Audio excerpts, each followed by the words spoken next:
법사위 관련해서 말씀을 드려야 되는데요. 그대로 둔다면 더불어민주당의 일방적인 주장이 국민에게 전파되기 때문에 저는 이에 대해서 반박 차원에서 기록을 남깁니다. 지난해 국감 때 피켓 시위했을 때 그때는 무슨 표현의 자유라든지 언론의 자유 그런 거 얘기 안 했습니다. 여당이었다가 야당이 되니까 그런 말씀하는 것에 대해서 대단히 유감스럽습니다. 문재인 전 대통령이 서해 공무원 피살 사건과 관련한 감사원의 서면 조사 요청을 받고 대단히 무례한 짓이다, 이런 반응을 보였습니다. 이로 인해서 오늘 더불어민주당 의원님들이 적극적인 공세를 해야겠다고 나오신 모양입니다. 특히 전직 장관 출신들이 그렇죠. 무례한 짓이란 용어에 주목하면서 안타까운 생각을 지울 수가 없습니다. 무례한 짓, 조선왕조실록에서도 아마 흔치 않은 용어일 것입니다. 아직도 왕이 있는 그런 시대에 살고 있다고 착각하는 것은 아닌지 대단히 안타깝습니다. 전직 대통령은 성역이 아닙니다. 또 감사원의 서면 조사 요청은 처음도 아닙니다.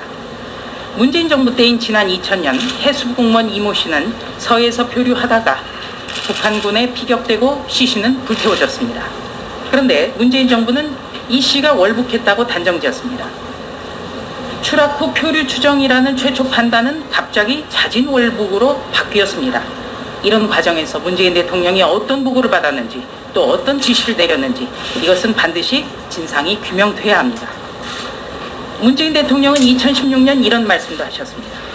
퇴임 후 불기소 특권이 없어지면 엄정한 법의 심판을 받아야 한다. 대통령은 설령 피의자가 아니더라도 앞장서서 진실을 밝힐 책무가 있다. 이런 주옥 같은 말씀을 하셨죠. 그런데 본인이 퇴임을 했다고 해서 상황이 달라진 건가요? 대통령은 국민의 생명과 안전을 최종적으로 책임진 자리입니다. 국민의 생명이 석연치 않은 과정을 통해서 희생이 됐다면 실체적 진실은 당연히 밝혀져야 합니다.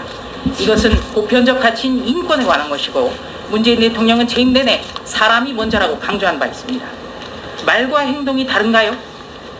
묻고 싶습니다. 최재희 감사원장은 문재인 대통령 임기 말에 임명을 강행한 분입니다. 더불어민주당은 알아서 하시면 됩니다. 우리는 막을 힘이 없습니다. 이번 외교부 장관 일방적인 해임 건의안 가결을 보시면서 국민들이 판단하고 계실 겁니다. 윤석열 대통령의 순방과 관련해서 더불어민주당은 MBC와 함께 없는 바이든이라는 용어까지 만들고 정치 공작을 시도하고 있습니다. 미국 부통령이 방한한 와중에 외교장관을 해임하겠다고 겁박하고 떠난 즉시 해임 건의안을 가결한 것, 이런 것이 외교 참사입니다. 바이든이라는 단어는 없었던 것으로 확인되고 있습니다. 더불어민주당의 세국인 시도 국거에 대통령 직무들과 국민의힘이 제대로 추동되지를 못했다는 것, 이 점에 대해서는 국민께 사과드립니다.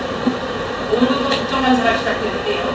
더불어민주당은 윤석열 정부 깎아내리겠다는 의도적인 정치 공세를 중단해 주십시오.